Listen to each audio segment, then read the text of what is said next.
దేవుని బాహువు చాచింది నీ కోసమే, లేవనెత్తి రక్షించును. దేవుని బాహువు చాచింది నీ కోసమే, ఆదరించి ఆశ్రయమిచ్చు. హల్లెలూయా హల్లెలూయా నా దేవదేవునికే. హల్లెలూయా హల్లెలూయా నా దేవుని బాహువుకే. హల్లెలూయా హల్లెలూయా నా దేవదేవునికే. హల్లెలూయా హల్లెలూయా నా దేవుని బాహువుకే. నా దేవుని బాహువుకే. నా దేవుని బాహువుకే.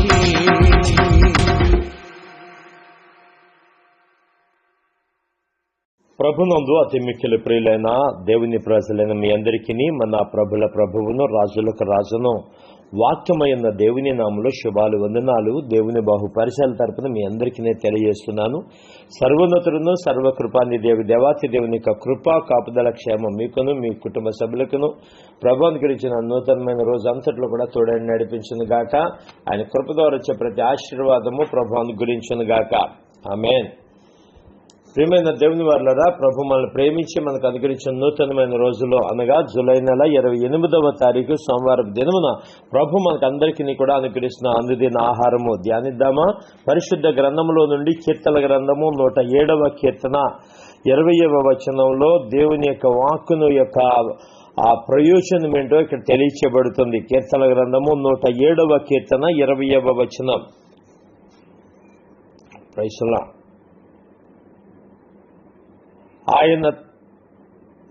ఆయన తన వాక్కును పంపి వారిని బాగు చేసెను. ఆయన వారు పడిన గుంటలలో నుండి వారిని విడిపించెను. మళ్ళా ఫస్ట్ లైన్ మళ్ళీ చదువుతున్నాను. ఆయన తన వాక్కును పంపి వారిని బాగు చేసెను.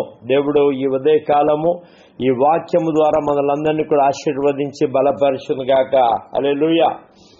క్రీస్తునందు ప్రియమైన దేవుని వారలారా, దేవుని వాక్యము యొక్క ప్రాధాన్యత, దేవుని వాక్యము చేసే ఆ గొప్ప కార్యం ఏంటో ఇక్కడ భక్తులు తెలియజేస్తున్నారు. ఈ పంచమ స్కందంలో దేవుడు చేసిన కార్యములను గురించి వారు వెల్లడిపరుస్తూ ఉన్నారు. అసలు వీళ్ళకి ఎందుకని ఆయన వాక్కును పంపవలసిన పరిస్థితి వచ్చింది, వాక్కు యొక్క ప్రాధాన్యం. దేవుడు ఆది యందు ఏమై ఉన్నాడో మనకు చాలా స్పష్టంగా తెలుసు కదా. యోహాను రాసిన సువార్త 1వ అధ్యాయంలో ఏమని రాయబడింది? ఆది యందు వాక్యముండెను, వాక్యము దేవుని యొద్ద ఉండెను, ఆ వాక్యమే దేవుడయ్యుండెను, ఆ వాక్యమే కృపాసత్య సంపూర్ణుడుగా ఎవరి మధ్య నివసిస్తున్నట్టండి? మన మధ్య నివసిస్తుందని యేసుక్రీస్తు ప్రభు వారి గురించి అక్కడ ఆ వాక్కు గురించి తెలియపరచబడుతుంది. అయితే ఇక్కడ వీరు ఆపదలలో పడ్డారట, వీరు శ్రమలలో పడ్డారట. ఈ పడ్డవారిని బాగు చేయటానికి దేవుడు ఆలోచన కలిగి ఉన్నారు. అసలు బాగు చేయవలసిన పరిస్థితి ఎందుకండి? ఆయన తన వాక్కును పంపించాడు, మంచిదే. ఎందుకు బాగు చేయాలి అంటే వీరే వారి పరిస్థితులు అన్నిటినీ పాడు చేసుకున్నారట. ఈ రీతిగా పాడు చేసుకున్నారు అని కనుక ఆలోచన చేస్తే దేవుని యొక్క కార్యాలు వారు రుచి చూచి కూడా కొన్నిసార్లు అండి వక్ర బుద్ధి కలిగి దేవుని మార్గంలో విడవక కొన్నిసార్లు దుష్ట హృదయం కలిగి దుష్ట ఆలోచన కలిగి నడుచుకుంటూ ఉంటారు. వారి గురించి చెప్తూ ఏమంటారో తెలుసండి? చదువుదాం. 17వ వచనం చదువుదాంరా. 17-18 వచనాలు. బుద్ధిహీనులు తమ దుష్ట చేతను బాధ తెచ్చుకొందరు, భోజన పదార్థములన్నీ వారి ప్రాణమునకు అసహ్యమగును,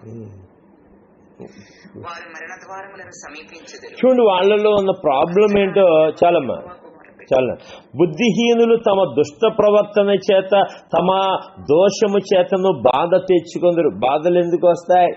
శ్రమలు ఎందుకు వస్తాయి అంటే ఈ కీర్తన భాగము మొదటి కీర్తనలోనే ఒక ప్రత్యేకమైన హెచ్చరిక జారీ అయింది. ఏంటి హెచ్చరిక అంటే దుష్టుల ఆలోచన చొప్పున నడవక పాపుల మార్గమున నిలవక అపహాసకులు కూర్చుండు చోటున కూర్చుండక. ఎందుకయ్యా 3 చోట్ల కూర్చుండకూడదంటే ఆ 3 చోట్ల కూర్చుండటం దేవుడికి ఇష్టం లేదు. ఎందుకో తెలుసా? నువ్వు ఇంకా పాడైపోతావు. దుష్టుని ఆలోచన చెప్పి నడిస్తే ఆ దుష్ట బుద్ధి నీలోని కూడా వచ్చేస్తుంది. ఇక పాపుల మార్గం చేస్తే ఎలాంటి పాపాలు? పాపానికి సైజుతో సంబంధం లేదు. చిన్న పాపమే కదండి, పెద్ద పాపమే కదండి, పాపం పాపమే. అది దేవుడు సహించే దేవుడు కాదు. మూడోది ఏంటి? అపహాసకులు. ఈ రోజుల్లో అపహాస్యం చేసేవారు ఒక వ్యక్తిని, ఒక కుటుంబాన్ని, ఒక జాతిని. అందుకని అపహాసకులు దేన్ని బట్టి అంటే వాళ్ళకి నీతి జాతి ఇదేం ఉండదు వాళ్ళకి. ఇంక మొత్తం అందరినీ కూడా అపహాస్య పాలు చేసేస్తూ ఉంటారు. కాబట్టి అలాంటి వాళ్ళ జోలికి వెళ్ళకూడదు అసలు అని చెప్పేసి ఒక హెచ్చరిక జారీ అవుతుంది. అయితే ప్రభునందు ప్రియమైన దేవుని వాళ్ళరా, ఇక్కడ చూడండి, బుద్ధిహీనులు తమ దుష్ట ప్రవర్తన చేత తమ దోషము చేతను బాధ తెచ్చుకుందరట. భోజన పదార్థములన్నీ వారి ప్రాణమునకు అసహ్యమగును, వారు మరణ ద్వారములను సమీపించుదురట. వీళ్ళలో బాధ ఎక్కువైపోయింది. అయ్యో, ఇలాంటి పరిస్థితి ఎందుకు దాపరించింది అని కనుక ఆలోచన చేస్తే ఇర్మియా గ్రంథము 2వ అధ్యాయం చదువుదాం. ఇర్మియా గ్రంథము 2వ అధ్యాయము 17వ వచనం చదువుదాం. నీ దేవుడైన యెహోవా నిన్ను మార్గములో నడిపించుచుండగా నీవు ఆయనను విసర్జించుట వలన నీకు నీవే ఈ బాధను కలుగజేసుకుంటివి కదా. 19వ వచనం, నీ దేవుడని యెహోవాను విసర్జించుటయు నీకు నా ఎడల భయభక్తులు లేకుండాటయు బాధకును శ్రమకును కారణముగునని నీవు తెలుసుకుని గ్రహించినట్లు నీ చెడుతనము నిన్ను శిక్షించును, నీవు చేసిన ద్రోహము నిన్ను గద్దించునని ప్రభువును సైన్యములకు అధిపతి యెహోవా సెలవిచ్చుచున్నాడు. వీళ్ళు దేవుని మార్గంలో దేవుడే నడిపిస్తున్నాడట. నీ దేవుడైన యెహోవా నిన్ను మార్గములలో నడిపించుచుండగా నీవు ఆయనను విసర్జించుట వలన ఏంటంటండి, నీవు ఆయనను విసర్జించుట వల్ల అంటే ఆయన ఆలోచన తీసుకోకుండా, ఆయన యొక్క ఉద్దేశం ఏంటో తెలుసుకోకుండా, ఆయన ప్రణాళిక ఏంటో తెలుసుకోకుండా సొంత ఆలోచన కలిగి ఉండి, ఆ సొంత ఉద్దేశం కలిగి ఉండి దుష్ట ప్రవర్తన చేత బుద్ధి లేని వారముగా మారిపోయినప్పుడు ఆ దేవాతి దేవుడు ఏం చేస్తున్నాడు తెలుసా? మనకు పడిన ఆ బాధలను చూస్తూ ఉన్నాడు. నిజమే కదా? ఎందుకు బాధ తెచ్చుకున్నాం? మార్గంలో నడిపిస్తున్న దేవుణ్ణి విసర్జించా, దేవుని ఆలోచన గుండా నడిపించబడలేకపోతున్నా ఆ పరిస్థితులలో నీకు నీవే ఈ బాధ కలుగు చేసుకుంటేవి కదా అంటున్నారు. ఆ బాధలలో పడిన వారు, ఆ శ్రమలలో పడిన వారు వాళ్ళట మరణ ద్వారమున సమీపిస్తున్నారట. ఇలాంటి పరిస్థితులలో వారు ఏం చేశారో తెలుసా? ఇక లాభం లేదు. ఈ కష్టకాలంలో, ఈ బాధాకరమైన సమయంలో మనలను బాగు చేసే దేవుని వైపు తిరగటం చాలా క్షేమమని వారు గుర్తించి వారు దేవుని వైపు తిరిగారట. ఎంతమందికి ఇలాంటి జ్ఞానోదయం అవుతుంది? ఎంతమందికి ఇలాంటి జ్ఞానము వారు పొందుకుని మరి విడుదల పొందుకుంటారు అంటే చాలా కొద్ది మంది మాత్రమే అంటాను నేను. నిజమే కదా? క్రీస్తునందు ప్రియులారా, దేవుని యొక్క వాక్యమును ప్రేమించే వారులారా, ఈ ఉదయకాల సమయంలో వారు ఏం చేశారట? 19వ వచనం, 107వ కీర్తన 19వ వచనంలో వారు చేసిన ఒక మంచి పని ఇక్కడ కనబడుతుంది. ఏంటి ఆ మంచి పని అని కనుక ఆలోచన చేస్తే చదువుదామండి. ఏంటి ఆ మంచి పని? కష్టకాలమందు వారు యెహోవాకు మొర్రపెట్టిరి, ఆయన వారి ఆపదలలో నుండి వారిని విడిపించింది. ఏంటంటే ఆపదలలో నుంచి వారిని విడిపించి, ఎలాంటి ఆపదలలో పడ్డారు అంటే చెప్పలేము. ఎలాంటి ఆపదలైనా సరే పడిపోవచ్చు. వారు కలిగిన దుష్ట ప్రవర్తన వల్ల కానీ, వారు కలిగిన దోషములను బట్టి కానీ, వారు కలిగిన ఆ యొక్క ఇబ్బందిగా వారు పడిన ఆ స్థితిలోంచి కానీ ఎలాంటి పరిస్థితుల్లో పడ్డారో ఆ పరిస్థితులలో వారు ఏం చేశారు తెలుసా? మనము దేవుని వైపు తిరగాలి. ఎందుకో తెలుసా? ఆయనకి మొర్ర పెట్టాలి. ఆయన బాధలలోంచి విడిపిస్తాడు అని ఆలోచన కలిగి ఉండి దేవుని యొక్క సన్నిధిలో వారు దేవునికి మొర్ర పెట్టిన వారుగా ఉన్నారట. దేవునికి మొర్ర పెడితే దేవుడు సహాయం చేస్తాడంటే ఖచ్చితంగా సహాయం చేస్తాడు. దేవుడు మొర్ర పెట్టిన వారి ఇలా కృప చూపుతాడు. దేవుడు మొర్ర పెట్టిన వారి ఒక ఆలోచన కలిగి కలిగి ఉంటాడు. ఈరోజు ఈ ఉదయకాల సమయంలో క్రీస్తు యేసునందు ప్రియమైన దేవుని వాళ్ళారు, వాక్యాన్ని ప్రేమించి వాళ్ళారు, ఆయన వాక్యము ద్వారా కలిగే ఆ గొప్ప ప్రయోజనకరమైన పరిస్థితి ఏంటి అని కనుక ఆలోచన చేస్తే 20వ వచనం, ఆయన తన వాక్కును పంపి వారిని బాగు చేశారు. దేన్ని పంపించండి? వాక్యాన్ని పంపించారు. అంటే వాక్యం యొక్క ఆశీర్వాదం, వాక్యం యొక్క ఏంటి శక్తి, వాక్యం యొక్క ప్రభావం ఎంత గొప్పది అని కనుక ఆలోచన చేస్తే ప్రభునందు ప్రియులారా, దేవుని వాక్యం యొక్క ప్రభావం, దేవుని యొక్క వాక్యము యొక్క ప్రభావం, ఎవరు ఎక్కడ ఏ స్థితిలో పడ్డారో, ఎవరు ఎక్కడ ఏ పరిస్థితులలో వారు కృంగిపోయారో, పడిపోయారో, జారిపోయారో, దిగిపోయారో, అలాంటి వారిని బాగు చేయాలనే దేవుడు ఉద్దేశము కలిగి ఉండి ఏం పంపించాడటండి? వాక్కును పంపించాడట. ఆమేన్. ఆ వాక్కును విని దాన్ని గైకొనిన వారి యొక్క పరిస్థితి, వాక్యమును విని దాన్ని గ్రహించిన వారి పరిస్థితి, వాక్యం విని దాన్ని అవలంబించిన వారి పరిస్థితి ఎలా ఉంటుంది అంటే వారి జీవితాలు బాగుంటాయి, వారి బ్రతుకులు బాగుంటాయి, వారి ఆలోచన విధానం బాగుంటుంది, వారి ఉద్దేశాలు బాగుంటాయి, వారి ప్రణాళికలు బాగుంటాయి, వారి ప్రతి పరిస్థితిని దేవుడు వారికి ఆశీర్వాదకరంగా మార్చగలరు. అసలు వాక్యము మనకు అందించబడుతుందా అంటే దయచేసి 147వ కీర్తన చదువుదాం. 147వ కీర్తన 15వ వచనం. అమ్మ వినిపిస్తుందా అండి? దేవుని స్తోత్రం చెప్దాం. హల్లెలూయా. ఎందుకనో లేట్ అవుతుందంటే వాయిస్ నాకు అర్థం కావట్లేదు, మరి ఎందుకనో. Praise the lord. 147వ కీర్తన 15వ వచనంలో కనుక చూసినట్లయితే అక్కడ దేవుని భూమికి ఆజ్ఞ ఇచ్చువాడు ఆయనే, ఆయన వాక్యము బహువేగముగా పరిగెత్తును. ఎవరు ఏ గుంటలో పడుతున్నారో, ఎవరు ఏ బాధలలో చిక్కుకుంటున్నారో, ఎవరు ఏ దుష్ట ప్రవర్తన చేత ఆయా భయంకరమైన పరిస్థితుల వల్ల వారి జీవితాలు పాడు చేసుకుంటున్నారో అని ఆ వాక్యం అట బహువేగముగా పరిగెడుతున్నాడు రక్షించటానికి. దోషములతో నలిగిపోతున్న వారిని, పాపంలో జీవిస్తున్న వారిని, ఆయా గుంటలలో పడిపోయి లేవలేని పరిస్థితుల్లో ఉన్న వారి కొరకు ఆ వాక్యం అంట బహుగా పరిగెడుతున్నాడు. ఆ రోజు ఆ యొక్క బేతేలు దగ్గర ఆ వాక్యము యాకోబును దర్శించకపోతే యాకోబు ఇశ్రాయేలుగా మార్చబడేవాడా? ఆ రోజు దర్శించింది దేవుని యొక్క వాక్యం.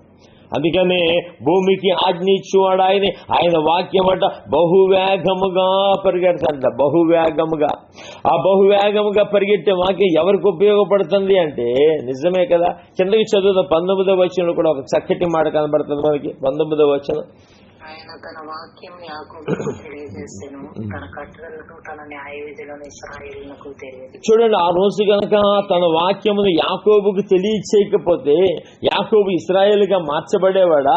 ఇశ్రాయేలు నుంచి 12 గోత్రములు వచ్చేవా? ఈ రోజు మనం ఆశీర్వాదాలు, అనేక రకాలైన దీవెనలు యాకోబు గురించి మనం ఎందుకు మాట్లాడుకుంటున్నాము అంటే యాకోబును తన వాక్కునిచ్చి ఆయన ఏం చేశాడండి? బాగు చేశాడు.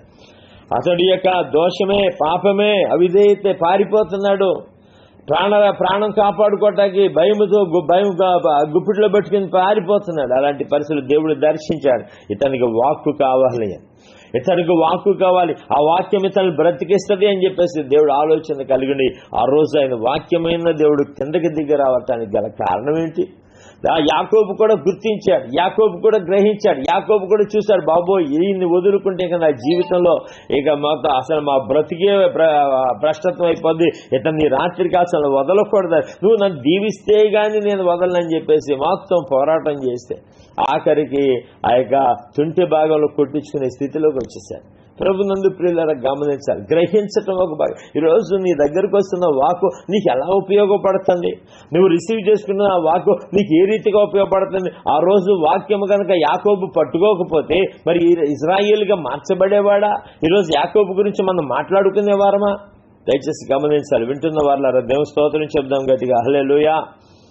ఆయన అంటున్నాడు, ఆయన తన వాక్యం యాకోబునకు తెలియజేస్తుంది. ఈరోజు వాక్యము మనకు వెల్లడి చేసినప్పుడు ఆ వాక్యం మనల్ని ఏం చేయడానికి ఉపయోగపడుతుంది అంటే మన జీవితాలను బాగుచ్చేటాయి, మన బ్రతుకులను బాగుచ్చేటాయి, మన పరిస్థితులను బాగుచ్చేటాయి, మన ఆలోచనలు బాగుచ్చేటాయి, మన యొక్క ప్రణాళికలు ఎందుకు బాగు చేయాలయ్యా? కొంతమంది దుష్ట ప్రణాళికలు కలిగి ఉంటారు. వారిని పాడు చేసి వీరిని పాడు చేసి మనం ఏదో బాగుపడదామని చెప్పేసి ఇలాంటి వాటిలో కూడా దేవుడు ఆ దుష్ట ఆలోచనలు కూడా దేవుడు బాగు చేస్తాడు. ఆలోచనలు బాగు చేస్తాడు, ప్రణాళికలు బాగు చేస్తాడు, భవిష్యత్తును బాగు చేస్తాడు. దేవుడు బాగు చేయకపోతే, ఆయన వాక్కును పంపి బాగు చేయకపోతే ఎవరు బాగుపడతారండి? ఎవరు బాగుపడరు అసలు. ప్రతి ఒక్కరు దుష్టబుద్ధి కలిగిన వాడే. ఎవడు తీసుకున్న కూతురు ఆడే పడతాడంటగా, వాడి దుష్టబుద్ధి వాడిదే, వాడికే నష్టం. ఎవడు శత్రువు లేరు. కోపం ఉందనుకోండి, తన కోపమే తన శత్రువు. ఎవడన్నా పక్కోడు వచ్చి మనల్ని ఏమో నాశనం చేస్తాడు, ఆడే నాశనం అయిపోతాడు. ఇక రాత్రి కాల్సం, ఈ ఉదయ కాల్సంలో ప్రభునందు ప్రియమైన దేవుని వల్ల దేవుడు తన వాక్కును ఎందుకు తన జనులకు పంపించవలసి వచ్చింది, తన జనులైన వారి దగ్గరికి ఆ వాక్కును పంపించడానికి గల కారణం ఏంటి అని కనుక ఆలోచన చేస్తే, ఆ వాక్యం ఏం చేస్తుందంటండి, బాగు చేసేదిగా ఉంది. చాలా సందర్భాల్లో మీరు చూస్తూ ఉండండి, యెషయాతో కానీ ఈ సమూయేలు ద్వారా కానీ యెహోవా వాక్కు ప్రత్యక్షమై అంటది. యెహోవా వాక్కు, అలాగే అబ్రహాము కూడా యెహోవా వాక్కు దర్శనం రూపంలో వచ్చింది.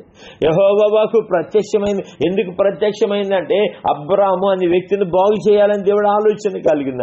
యాకోబుకి ఎందుకు ప్రత్యక్షమైందంటే యాకోబుని దేవుడు ఇశ్రాయేలుగా మార్చాలనుకున్నాడు.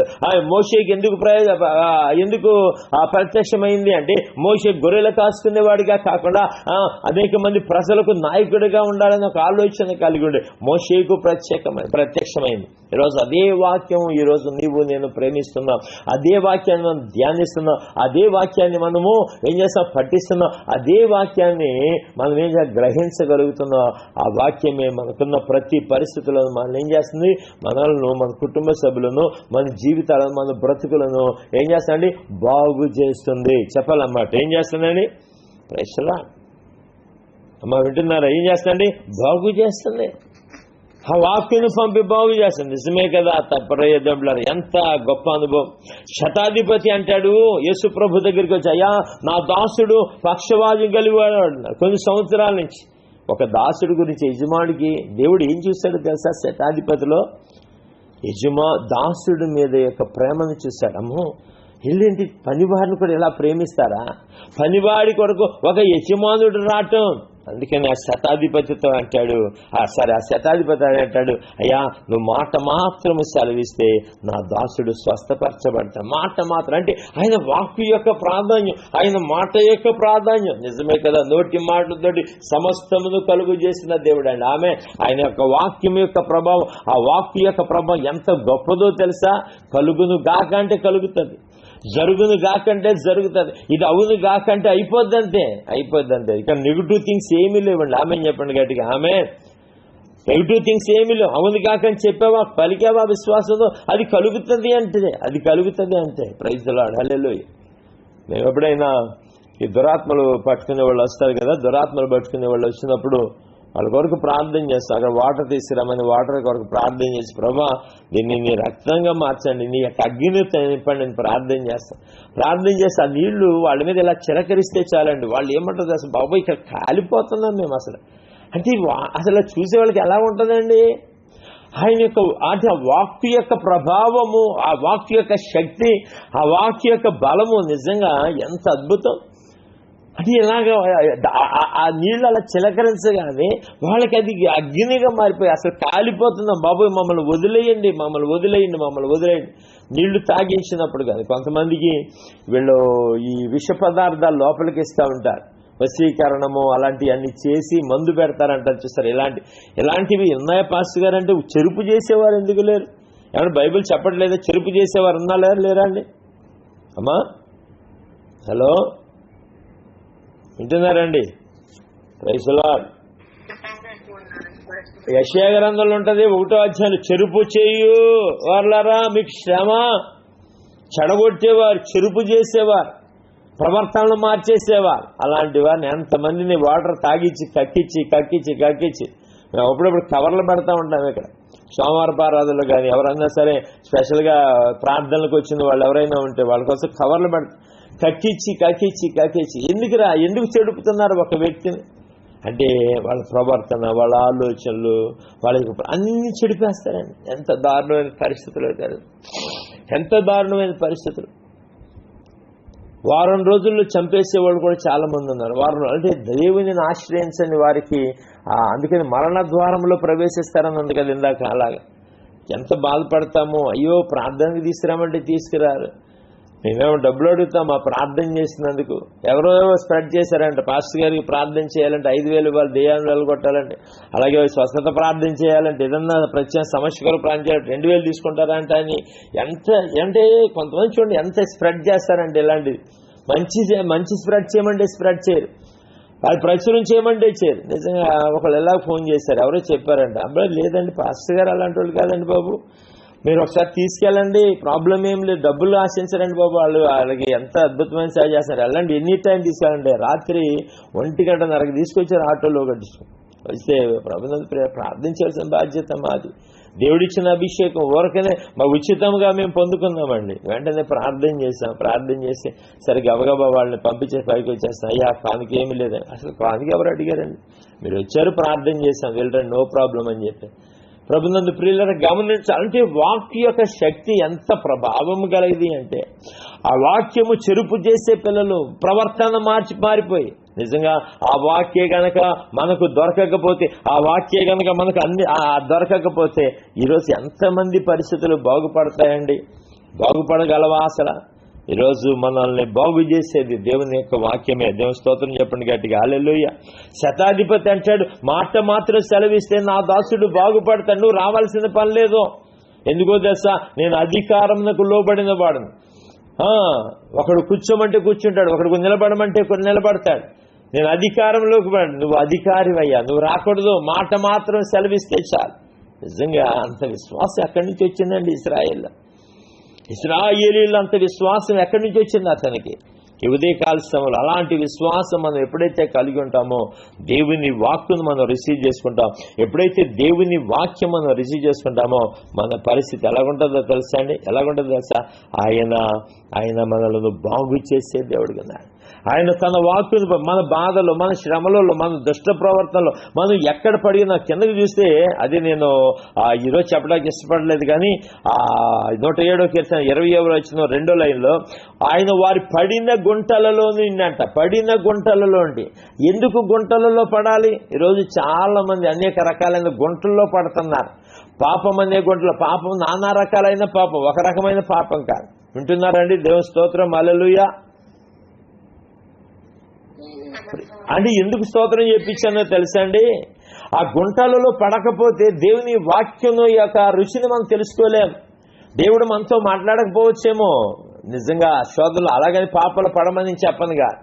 ప్రభునందు ఆ పాపం అనే గుంటలో పడినవారు, అవిధేయత అనే గుంటలో పడినవారు, మోసం అనే గుంటలో పడినవారు, నాశనం అనే గుంటలో పడినవారు, అలాగే నష్టాలు, కష్టాలు, బాధలు, ఇరుకులు, ఇబ్బందులు, రోగాలనే గుంటలో పడినవారు. ఇలాంటి గుంటలలో పడిన వారిని ఎవరు లేవనెత్తుతారండి? ఎవరు విడిపిస్తారండి? అందుకనే తన వాక్కును పంపి క్రీస్తు యేసునందు ప్రియమైన దేవుని వలన అలాంటి వాక్యాన్ని నువ్వు ప్రేమించగలుగుతున్నావా? బాగు చేసే వాక్యాన్ని నువ్వు అర్థం చేసుకోగలుగుతున్నావా? ఆ వాక్యం ఏడలో విధేయత కలిగి ఉన్నావా? వాక్యం వెల్లడవుతుండగా ఆ వాక్యమును అర్థం చేసుకోవటానికి, ఆ వాక్యమును అంగీకరించడానికి నువ్వు ఆసక్తి కలిగి ఉన్నావా? దేవుని వాక్యము చేసే పని నిజమే కదా.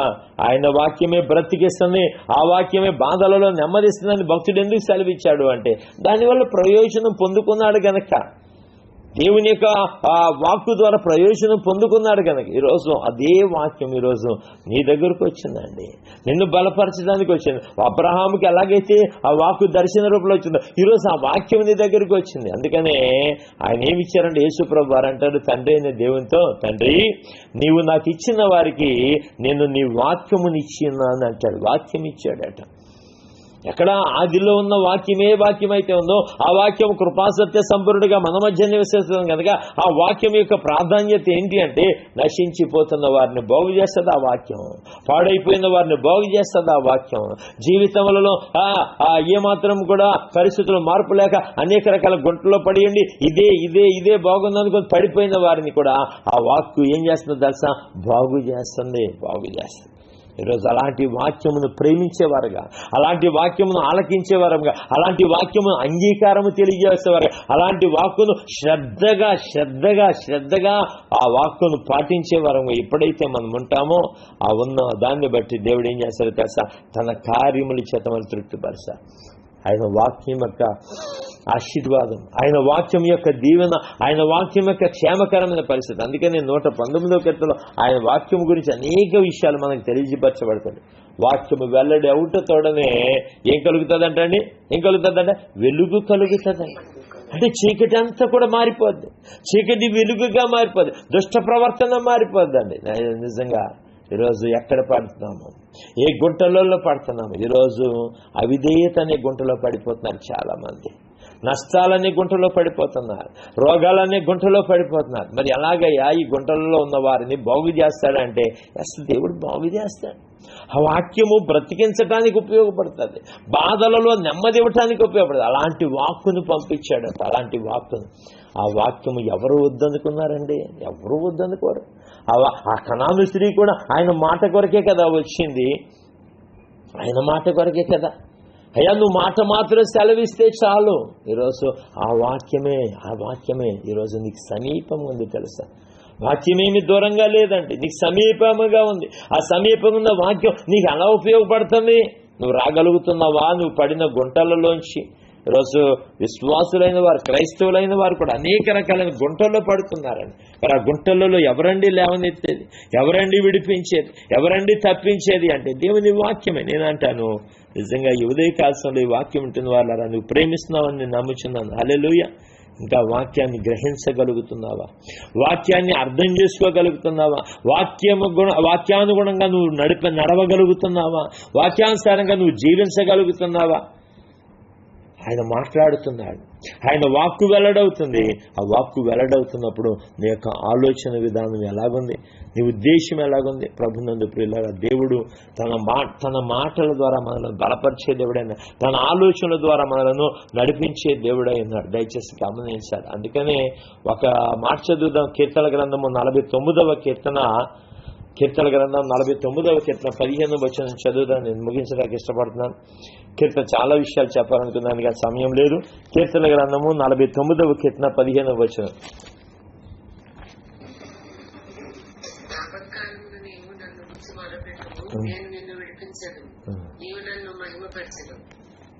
అదేనా 149:15? ఓకే కాదమ్మా, 49వ కీర్తన 15 లేవా? Praise lord. కీర్తనలు 49వ కీర్తన, దేవుడు నన్ను చేర్చుకొనును, పాతాళములో నుండి ఆయన నా ప్రాణమును విమోచించునని మాట ఉంది. ఎక్కడుంది మరి అది? 49:15 అమ్మా. మీరు 48 చూసినట్టున్నారు. 49వ కీర్తన 15వ వచనం.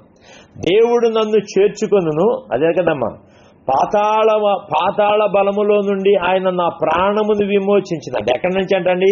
పాతాళ బలములో నుంచి, పాతాళం యొక్క బలములో నుండి ఆయన నా ప్రాణమును విమోచించినట్టున్నాడు. కారణం ఏంటి అని కనుక ఆలోచన చేస్తే, ఇతడట ధ్యానము దేని మీద ఉంది అని కనుక ఆలోచన చేస్తే 3వ వచనం చదువుదాం. ఇదే కీర్తనలో 3వ వచనం. 49వ కీర్తన 3వ వచనం. నా నోరు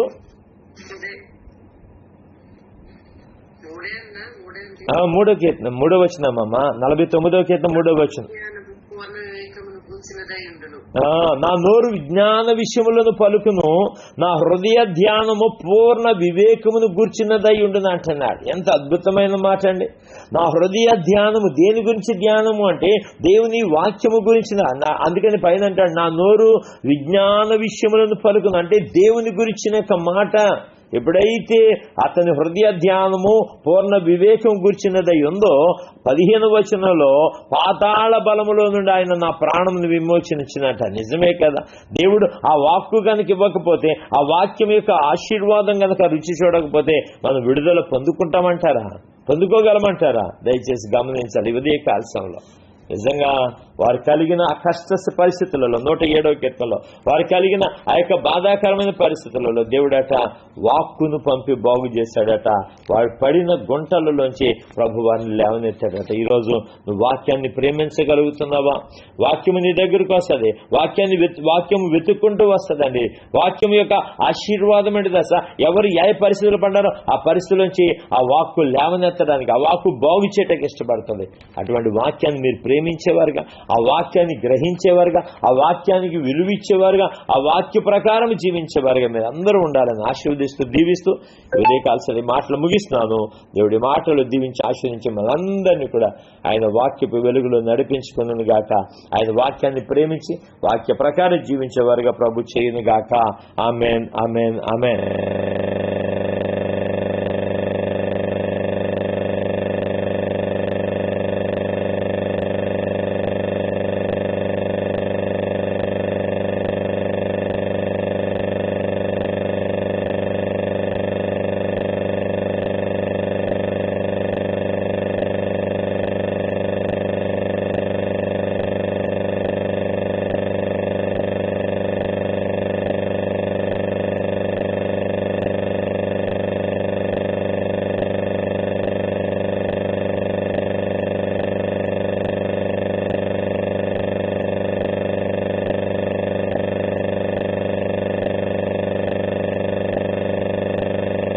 ప్రభునందు ప్రియులారా, ఇంతవరకు దేవుని యొక్క వాక్యం విన్నారు కదా. నిజమే, ఆయన తన వాక్కును పంపి ప్రేమించిన వారి ఎడలా, దేవుణ్ణి ఆశ్రయించిన వారి ఎడలా ఆయన తన వాక్కును పంపే దేవుడిగా ఉన్నాడు కనుక ఆయన ఎల్లప్పుడూ కూడా ప్రేమించి, ఆయన వాక్యాన్ని ప్రేమించి, ఆయన వాక్యం కొరకు మీరు కూడా ఆయన వైపు తిరిగే వారిగా ఉండాలని కోరుకుంటూ ఉన్నాను. ప్రార్థన చేసుకున్నామా?